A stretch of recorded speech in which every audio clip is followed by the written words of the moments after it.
kudune damkar iki. Lah iki kudune damkar nek ora damkar ya ora iso no. Few moments later. 괜찮아요.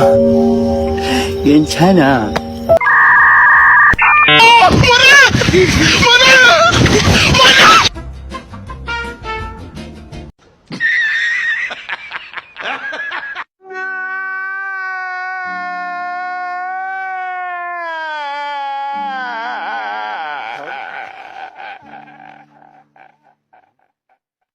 Hello, motherfucker.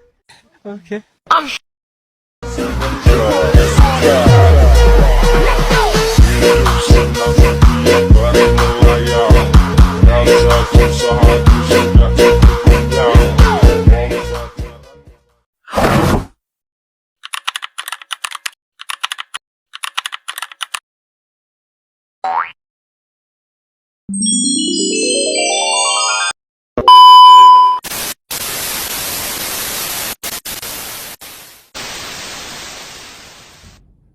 Assalamualaikum warahmatullahi wabarakatuh. Hai semua, perkenalkan nama saya Wawade Melani. Saat ini saya berstatus sebagai mahasiswa semester 2 dari kelas C di program studi pendidikan olahraga di kampus STKIP Pelita Nusantara Buton. Di sini saya akan menjelaskan sedikit mengenai mata kuliah untuk memenuhi tugas yang telah diberikan oleh dosen pengempu saya, yaitu mohon izin Bapak Marcel SGO MGO. Oke, baik, di sini saya akan memaparkan materi yang akan saya bawakan. Materi yang akan saya bawakan itu tentang pengertian sistem operasi komputer, jenis-jenis dan sejarah perkembangannya. Langsung saja, sistem operasi komputer yaitu perangkat lunak sistem yang mengelola sumber daya perangkat keras dan perangkat lunak, serta menyediakan layanan untuk program-program aplikasi. Sistem operasi bertindak sebagai perantara antara pengguna komputer dan perangkat keras komputer, memfasilitasi interaksi antara komponen perangkat keras dan program aplikasi. Di sini ada fungsi utama sistem operasi. Fungsi utama sistem operasi ini terbagi menjadi beberapa bagian. Yang pertama yaitu manajemen proses. Manajemen proses mengelola eksekusi program dan alokasi waktu CPU. Yang kedua, manajemen memori, mengatur penggunaan RAM dan memori virtual. Yang ketiga, manajemen berkas, mengorganisir penyimpanan, penamaan, dan akses file. Yang keempat, manajemen perangkat, mengendalikan perangkat output dan input seperti keyboard, mouse, printer, dan yang lainnya. Yang kelima, manajemen keamanan. Manajemen keamanan mengatur hak akses, autentikasi, dan proteksi data. Yang keenam, antarmuka pengguna, menyediakan cara bagi pengguna untuk berinteraksi dengan komputer. Jenis-jenis sistem operasi komputer. Sistem operasi komputer berdasarkan antar pengguna terbagi menjadi dua bagian, yaitu yang pertama, command line interface, sistem operasi yang menggunakan baris perintah teks untuk berinteraksi dengan pengguna, contohnya seperti MS-DOS, Unix, dan terminal Linux. Yang kedua, graphical user interface, sistem operasi yang menggunakan elemen grafis seperti icon, menu, dan jendela. Contohnya seperti Windows, Mac OS, dan distribusi Linux modern dengan desktop. Berdasarkan kemampuan multitasking terbagi menjadi dua bagian, yaitu single tasking system yang dimana hanya dapat menjalankan satu program pada satu waktu, contohnya MS-DOS. Yang kedua, multitasking system dapat menjalankan beberapa program secara bersamaan, contohnya Windows, Mac OS, dan Linux. Berdasarkan jumlah pengguna terbagi menjadi dua bagian, yaitu single user system yang dimana dirancang untuk digunakan oleh satu pengguna pada satu waktu, contohnya Windows versi desktop dan MS-DOS. Yang kedua, multi-user system memungkinkan beberapa pengguna mengakses sistem secara bersamaan, contohnya Unix, Linux, Windows Server. Berdasarkan jenis perangkat. Berdasarkan jenis perangkat ini ada beberapa bagian. Yang pertama yaitu desktop OS, dirancang untuk komputer personal, contohnya Windows, Mac OS, distribusi Linux desktop.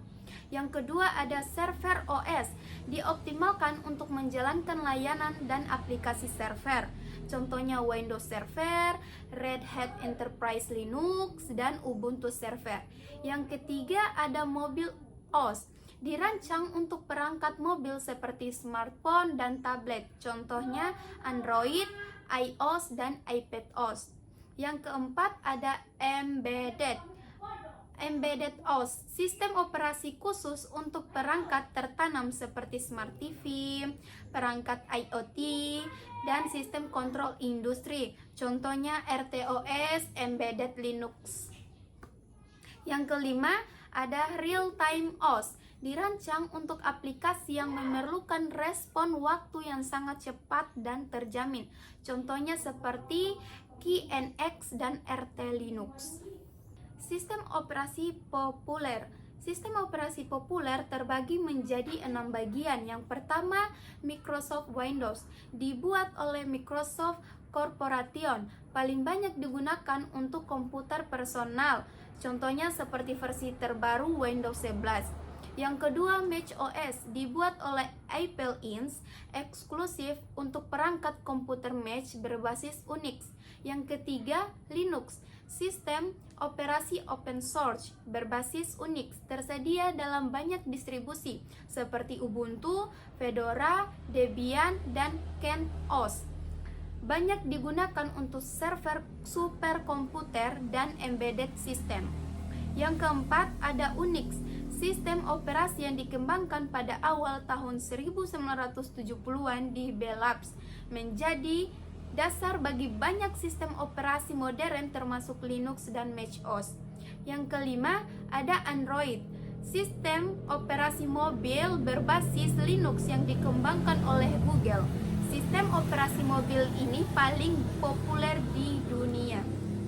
Yang keenam ada iOS, sistem operasi mobil yang dikembangkan Apple untuk iPhone dan iPod Touch.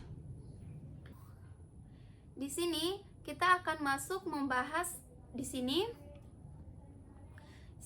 masuk pada pembahasan perkembangan sistem operasi komputer. Yang pertama, era awal tahun 1940 sampai 1950 ini ada beberapa bagiannya, yaitu tidak ada sistem operasi komputer generasi pertama seperti ENIAC, tidak memiliki sistem operasi. Program dijalankan secara langsung dan perangkat keras. Kemudian batch processing. Munculnya sistem batch processing sederhana yang memungkinkan komputer menjalankan serangkaian tugas tanpa intervensi pengguna. Yang kedua, ada era mainframe pada tahun 1950 sampai 1960-an.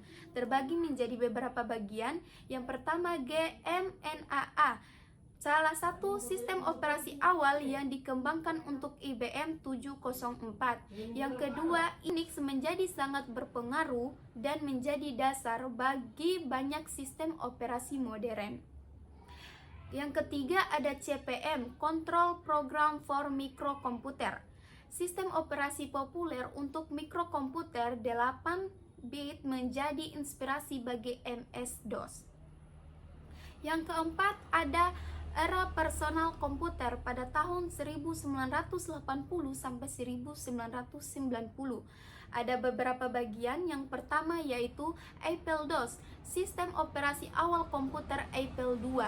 Yang kedua yaitu MS-DOS, dikembangkan oleh Microsoft untuk IBM PC, menjadi sistem operasi dominan komputer personal hingga munculnya Windows. Yang ketiga, Macintosh, sistem software, sistem operasi pertama dengan GUI populer atau GUI populer, kemudian menjadi Mac-DOS. Yang keempat, Windows 1.0 pertama dari Microsoft Windows, awalnya hanya sebagai ekstensi grafis untuk MS-DOS. Yang kelima, Windows 3.0 Versi Windows yang sukses secara komersial mengenalkan banyak pengguna antarmuka grafis. Keenam yaitu Linux. Kernel Linux dikembangkan oleh Linus Torvalds yang kemudian berkembang menjadi sistem operasi open source populer. Yang ketujuh, ada Windows 95, memperkenalkan banyak fitur yang masih dikenali dalam Windows modern, seperti Start menu dan taskbar.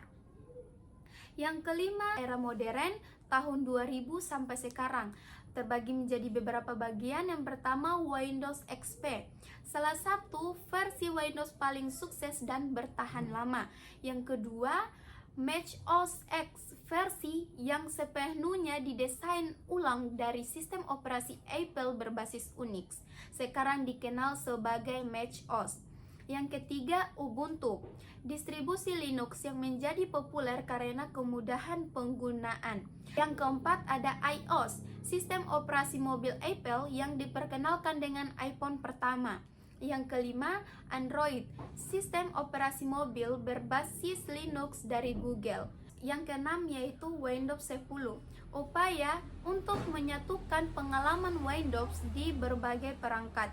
Yang ketujuh, ada Windows 11, versi terbaru dari Windows dengan desain baru dan fitur yang ditingkatkan. Oke, sistem operasi komputer ini ada tantangan dan perkembangan di masa depan. Tantangan yang pertama yaitu tantangan keamanan, di mana tantangan ini sistem operasi modern terus menghadapi tantangan keamanan yang semakin kompleks, termasuk malware, ransomware, dan serangan zero day. Yang kedua, ada cloud computing. Integrasi dengan layanan cloud menjadi semakin penting, mengubah cara sistem operasi berinteraksi dengan penyimpanan dan komputasi jarak jauh. Yang ketiga yaitu virtualisasi dan containerization. Teknologi seperti Docker dan Kubernetes mengubah cara aplikasi dideploy dan dijalankan, mempengaruhi desain sistem operasi. Yang keempat, ada Internet of Things atau IoT. Munculnya miliaran perangkat terhubung memerlukan sistem operasi ringan dan efisiensi yang dapat berjalan pada perangkat dengan sumber daya yang terbatas. Yang kelima, kecerdasan buatan dan machine learning. Integrasi AI ke dalam sistem operasi untuk meningkatkan pengalaman pengguna, keamanan, dan efisiensi sistem. Yang keenam, cross-platform compatibility, peningkatan kompatibilitas antar platform yang berbeda seperti Windows Subsystem for Linux atau WSL dan aplikasi universal. Oke, sistem operasi terus berkembang untuk memenuhi tuntunan komputasi modern dengan fokus pada keamanan, efisiensi, dan pengalaman penggunaan yang lebih baik dari era awal komputer yang tidak memiliki sistem operasi hingga sistem kompleks yang kita gunakan saat ini. Evolusi sistem operasi mencerminkan kemajuan teknologi komputer secara keseluruhan. Oke, sekian dan terima kasih. Jangan lupa like, comment, and subscribe. Bye-bye.